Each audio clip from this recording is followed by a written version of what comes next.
सातारा जिल्ह्यातील कोयना धरणाच्या पायथ्याशी वसलेलं एक Samruddhi agro tourism and river point जे महाबळेश्वरच्या जवळ असणारं तापोळा हे एक गाव आहे. सुंदर, त्याला मिनी काश्मीर म्हणून ओळखलं जातं.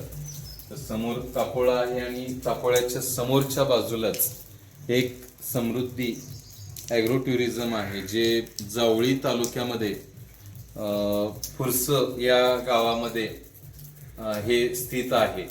आणि मी, आमचे मित्र ज्ञानेश्वर विजागत सर, प्रशांत वाघमारे सर, आम्ही सहपरिवार या समृद्धी टुरिझम पॉइंटमध्ये आम्ही 2 दिवस या ठिकाणी थांबलो होतो.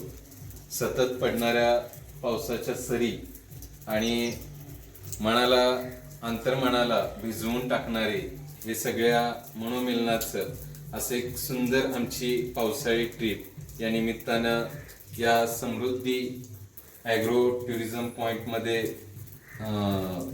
होत आहे. आणि निसर्ग इतका सुंदर आहे.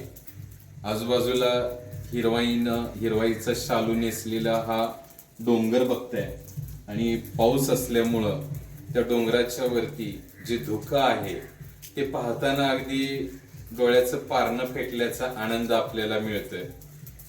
तर असं एक सुंदर नजारा या आमच्या रूमच्या गॅलरीमधून आपल्याला पाहायला मिळतोय.